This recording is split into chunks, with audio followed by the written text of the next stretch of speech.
realizadas com 10 horas de intervalo.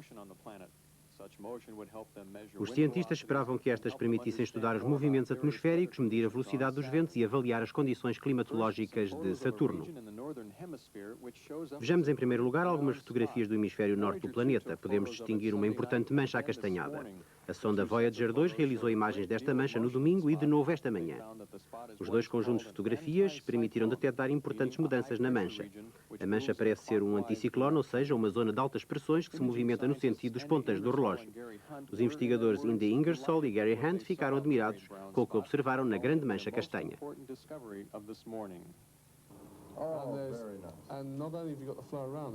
Podemos aperceber-nos da existência de movimento à volta da mancha e igualmente na própria mancha.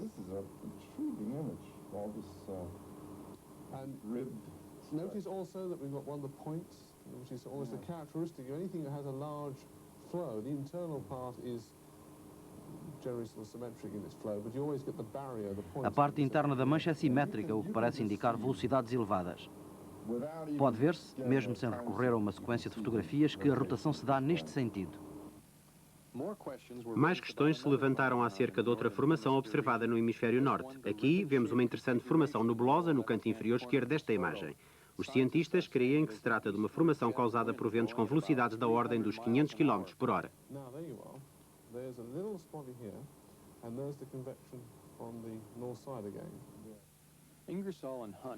Ingersoll e Hunt tentaram determinar se a formação que vimos antes afetava de algum modo a mancha acastanhada.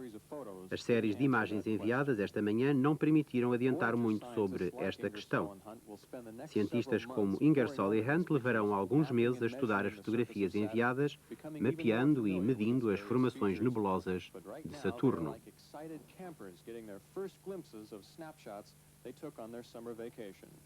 From the Interactive Room in Mission Control, Bill Griffith, NASA NewsNet. Na conferência de imprensa desta manhã, pudemos ver uma série de fotografias do satélite Hyperion. As imagens que possuímos até agora permitem afirmar que se trata de um objeto bastante irregular.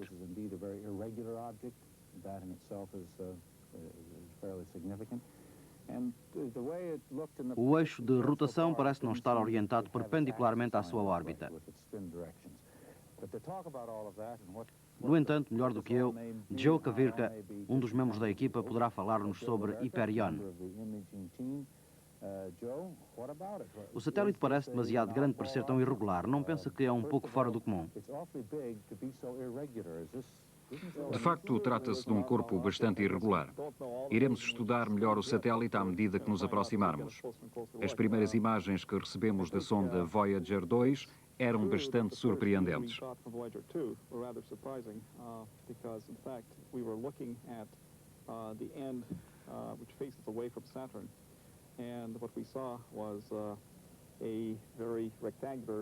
Observamos uma zona mais ou menos retangular. A resolução desta imagem é de cerca de 32 km por par de linha e, segundo nos foi dado a apreciar, a rotação dá-se neste sentido.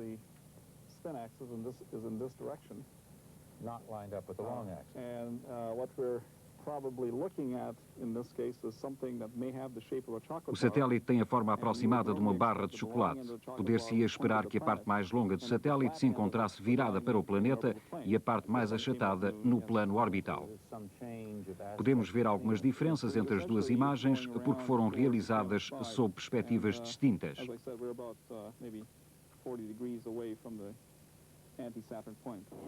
Um dos satélites mais interessantes de Saturno é Iapetus, o mais distante dos satélites de maiores dimensões.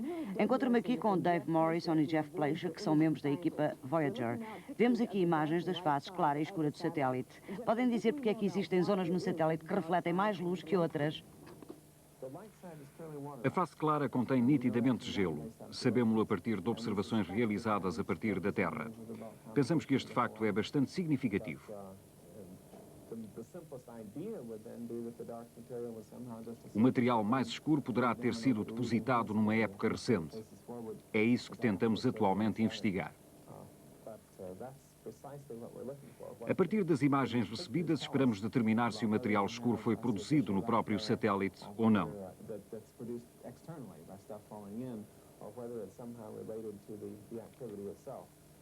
Esperamos ainda estudar pormenorizadamente as crateras na face clara e na face escura. As faces clara e escura de Iapetus são devidas às próprias características intrínsecas da superfície do satélite. Morrison descreve as diferenças de albedo das faces clara e escura.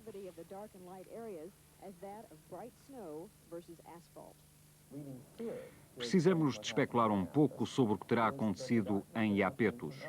Será possível que o material escuro tenha origem noutro lugar, nomeadamente num satélite mais afastado de Saturno, Phoebe?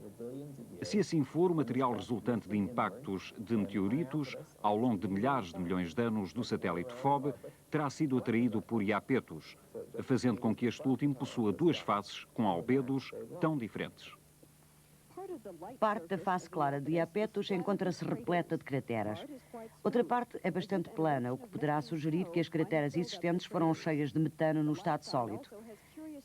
A face clara possui igualmente curiosas falhas nunca antes observadas.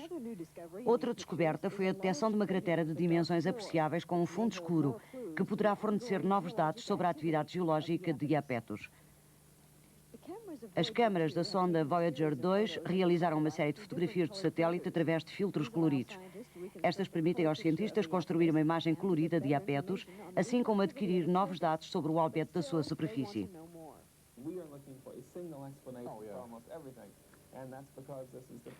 Em vez de procurarmos uma única explicação para o observado em Iapetus, talvez fosse mais seguro considerar várias hipóteses simultaneamente. Refiro-me à produção e aparecimento do material escuro e às formações geológicas observadas. Teremos de observar o fundo das crateras e avaliar o seu albedo. No entanto, esta é uma das melhores fotografias de Iapetus que conseguiremos por muitos anos, provavelmente.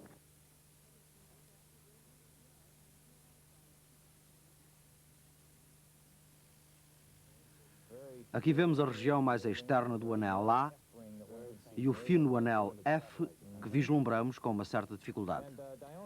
Dione é um dos satélites estudados em pormenor pela sonda Voyager 1. Não o estudaremos melhor com a Voyager 2. No entanto, alguns satélites serão melhor estudados com o auxílio da sonda Voyager 2. Por exemplo, Enceladus e Tethys. Iapetus também será estudado pela primeira vez com uma resolução da ordem dos 25 km. Este satélite é um corpo muito interessante. Uma das faces é muito mais clara do que a outra, reflete cerca de 10 vezes mais luz. Trata-se de um objeto notável. Aqui vemos Tethys. Este satélite possui um vale com 800 km de comprimento. Não o podemos observar em pormenor com a sonda Voyager 1, faremos melhor com a Voyager 2. Podemos vê-lo junto ao bordo, em baixo. Vemos o vale próximo do bordo do satélite e aqui vemos Hyperion. Este é o satélite que começámos a ver hoje e não parece ser lá muito ortodoxo. Agora aproximamos-nos de Saturno. Mais tarde poderemos observar o polo sul do planeta. Observaremos nesse momento a zona não iluminada dos anéis e também o polo sul de Saturno. Aqui podemos ver 3 imagens de Hyperion. Foram feitas várias descrições deste satélite, desde um amendoim a muitas outras. Obviamente é um satélite muito irregular.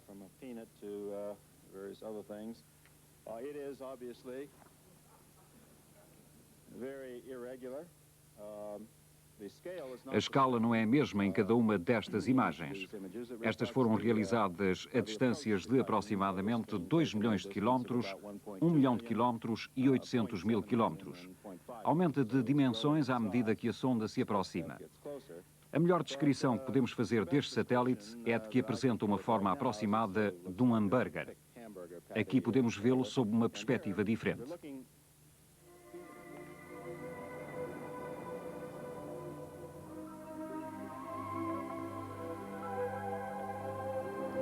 Um dos objetivos da missão era efetuar medições fotoplanimétricas da ocultação de uma estrela pelos anéis do planeta.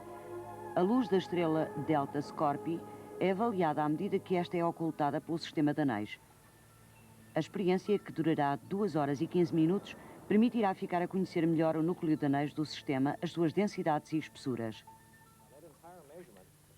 A totalidade da experiência durará 2 horas e um quarto. Estamos neste momento no seu início. Os controladores já encontraram a estrela e vão iniciar as medições. Não sabemos se irão recolher os dados que pretendem. Trata-se, no entanto, de uma experiência fantástica se pensarmos que o sistema de anéis, desde a sua parte interna até à sua parte externa, tem um diâmetro de várias dezenas de milhares de quilómetros. É uma distância comparável ao perímetro da Terra. No entanto, as medições serão efetuadas com uma precisão notável. Podemos já observar milhares de estruturas no sistema de anéis. Este mapa mostra-nos um grande número destas estruturas. Todos os dias se fazem novas descobertas em Saturno. Praticamente tudo o que observamos é novo.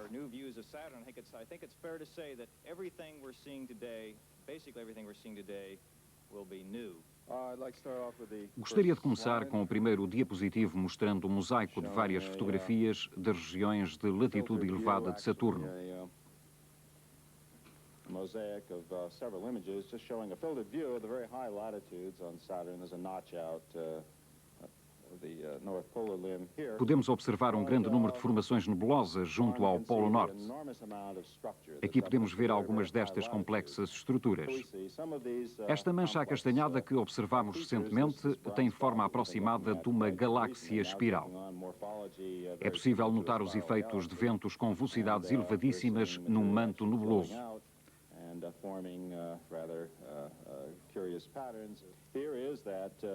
Podemos ver áreas de baixas pressões numa região que não é muito distinta da Terra.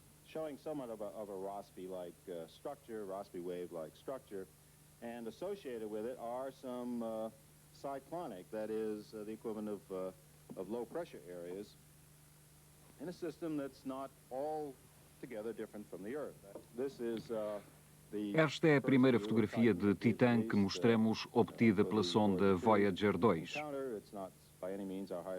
Não se trata de uma imagem com uma grande resolução. O satélite não apresenta grandes pormenores além da sua coloração alaranjada. Existem, no entanto, algumas formações visíveis.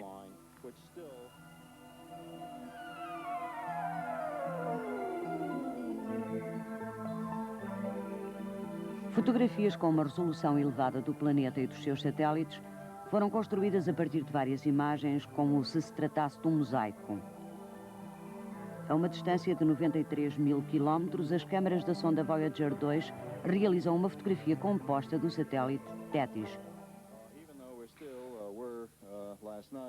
Apesar de ontem nos encontrarmos a uma distância superior a 1 milhão de quilómetros de Tétis, fotografámos uma formação bastante curiosa. Trata-se de uma grande cratera numa das faces de Tétis, uma região não fotografada pela sonda Voyager 1. A cratera é enorme. De facto, é a maior cratera observada no sistema de Saturno. Tem aproximadamente 400 quilómetros de diâmetro. Podemos ver um pico central e ainda uma cadeia montanhosa circular que rodeia a formação de impacto. O pico central é causado pelo refluxo de material no centro da cratera após o impacto que a formou. Associado a este fenómeno está a formação das cadeias montanhosas circulares. Podemos observar uma quantidade impressionante de pormenores.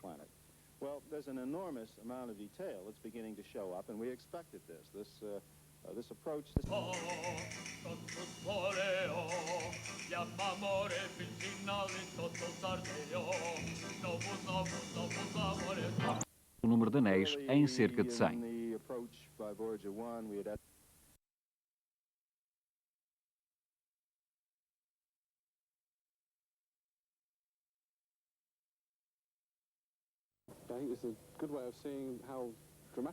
Penso que esta é uma boa maneira de vermos como as mudanças são bruscas na atmosfera do planeta. Podem ver-se particularmente no hemisfério norte algumas formações nebulosas claras. Trata-se de tempestades gigantescas. Podemos ver o filme para a frente e para trás. Se o pararmos, observaremos um grande número de manchas claras na região dos 20 ou 40 graus de latitude no hemisfério norte. A quantidade de pormenores é surpreendente. As bandas e zonas continuam mesmo até ao polo. A meteorologia de Saturno encontra-se em constante mudança. Não podemos observar muito do hemisfério sul. Talvez o possamos fazer após a aproximação da sonda. It's because we haven't got the optimum viewing. We'll see that better after encounter. Os dados enviados pelas sondas Voyager encontram-se ainda a ser analisados pelos cientistas. Os anéis foram resolvidos em milhares de formações concêntricas, provavelmente devidas à atração gravítica de alguns satélites. Grandes relâmpagos, com uma energia superior à totalidade das... A fotografia ampliada mostra o começo de Macquarie, com o gate bifluo. As nuvens na atmosfera de Saturno movem-se a velocidades elevadas, podendo atingir 2.800 km por hora.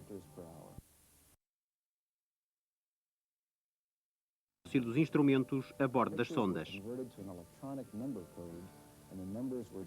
As imagens foram convertidas com o número de código e estas foram enviadas em direção à Terra através de ondas de rádio. As imagens foram posteriormente reconstruídas com o auxílio de computadores.